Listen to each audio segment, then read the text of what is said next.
I don't know anyone who promises himself a trip to Central Asia. That was me. I have November free. By golly, I'm going to Central Asia.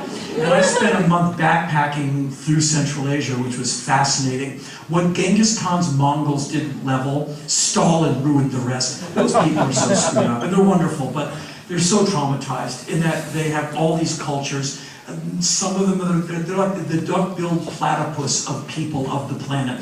A little communism, a little Islam, a little repression, a little war, and a whole lot of who the hell am I? You walk the streets, there's Arabic, there's Cyrillic, there's Latin, and I asked this guy, I'm like, what are you guys? And he said, we're just taking a few centuries to figure that out.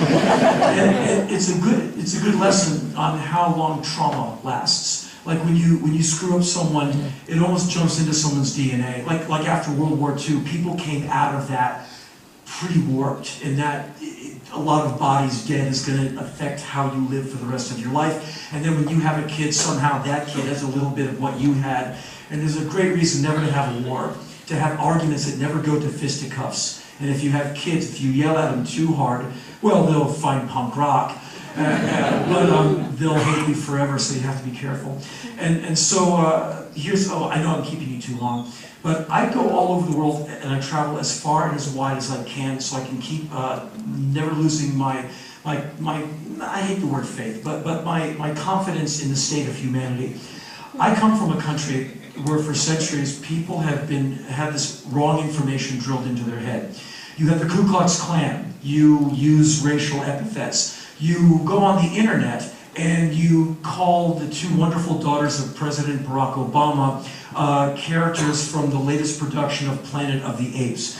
And yet you are exceptional. You are the greatest country in the world, and you have the highest prison population in the world. You're the greatest country in the world, and you use up more power than like most of the world. You're the greatest country in the world, and you have the biggest military, enough to kill not only this planet 20 times over, but the entire universe 10 times over.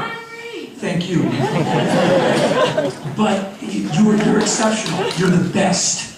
You can't read, you don't travel, you don't want to know, you think science is gay, you think John, Mary, and Tom is the end of the world and there's some burning hell that awaits all fags, and you're the greatest country in the world and you're exceptional. And when you say, you know what, none of that is exceptional, it's appalling. Well, then you better move. Where? Canada! What, to get with people of my kind? Yeah.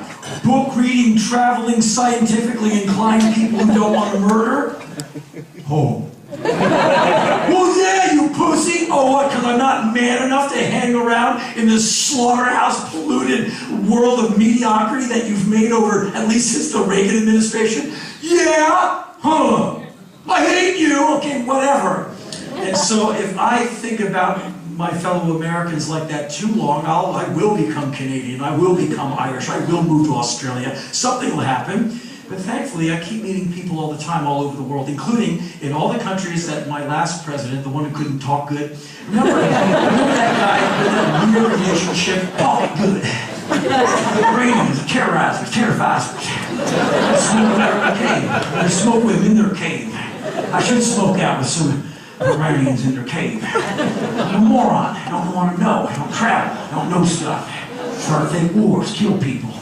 Right on. Every country tells me not to do it. Every country, they're evil. They're evildoers. And besides one little mortar attack in Baghdad, I had a really good time in Iran and all these other countries. They don't go, because you'll learn stuff. You'll not fear. And I had an amazing time in Pakistan, even though I was there when Benazir Bhutto was assassinated. No one was aggressive to me. I've had to run for my life a few times. I've almost been killed, like really almost been killed a couple of times. That was America. The rest of the world takes 89 other countries I've been to have been marvelous. And in many of them, I've used a headlamp.